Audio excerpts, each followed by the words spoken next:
Hello friends, welcome back to Mahadevi's life. तर आज 26 जानेवारी आहे आणि मी बाळाला तयार केलं होतं. संध्याकाळी आम्हाला जायचं होतं बाहेर, पण दिवसभर थोडी कामं होती ती आवरली. ह्यांना पण गाडी सर्व्हिसिंग करायची होती तर ते पण करायला गेले आणि आम्ही निघणार होतो आता. तर फ्रेश होऊन वगैरे बाळाला वगैरे तयार केलं. मी तयार झाले होते, पण आणि परत मग ड्रेस वगैरे सगळं चेंज केला. तर ॲक्च्युली त्यांना काम आलं, म्हटलं तुम्ही जाऊन या, आम्ही नेक्स्ट टाइम कुठेतरी जाऊया बाहेर फिरायला. तर आजचा प्लॅन कॅन्सल आहे.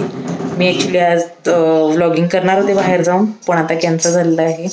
तर बाळाला तयार केले. बाळ बघा कसं दिसतंय आणि मला कमेंटमध्ये नक्की सांगा. काय बिकी खायला? काय खायला बाबा? आता मी चहाला ठेवणार आहे आणि आजचा प्लॅन बघू. आज कपाट आवरायचं होतं मला.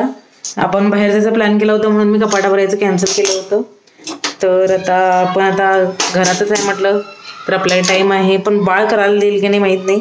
तो जर आता मी चहा वगैरे पिते आणि त्याला जरा थोडं काहीतरी दूध वगैरे देते प्यायला आणि तोपर्यंत झोपला तर ठीक आहे. मी कपाट आवरायला घेते आणि तुम्हाला दाखवते मी कपाट माझं कसं झालं आहे.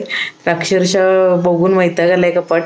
तर कोणतीच वस्तू सापडत नाही आहे मला. ॲक्च्युली ते ऑर्गनायझर्स घ्यायचे आहेत, तर कोणते चांगले ऑर्गनायझर्स आहेत मला आयडिया येत नाही आहे, कारण का मी आधी कधी वापरलेलं नाही आहे. पण आता मला सिस्टमॅटिक सगळं ठेवायचं आहे.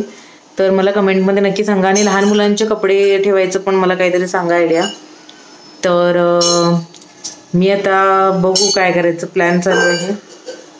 कपाटमध्येच मी ठेवत असते सगळं, पण सारखं सारखं घडी घालावं लागत आहे. तर जे वापरत नसलेले कपडे पण आणि परत घडी घालावे लागते. चहा झाला आहे माझा मस्त असं तयार आणि मी आता भाकरवडी आणि बनाना चिप्स खात आहे. आणि नंतर मी बाळाला घेऊन फिरायला घेऊन गेले. थोडा अंधार झाला होता, पण आता त्याला सवय पडली बाहेर जायची, त्यामुळे त्याला एक तरी राऊंड मारून आणावं लागतंच रोज, नाहीतर मग घरामध्ये शांत बसू देत नाही. मला जायचं नव्हतं बाहेर, पण हा दरवाजाकडे गाडी घेऊन उभं राहिला की चल घरी चल बाहेर म्हणून, त्यामुळे मला बाहेर आणावं लागलं याला. आणि तर प्रजासत्ताक दिनाच्या सर्वांना शुभेच्छा. आणि व्हिडिओ लेट पोस्ट करत आहे, पण 26 जानेवारीचा आहे.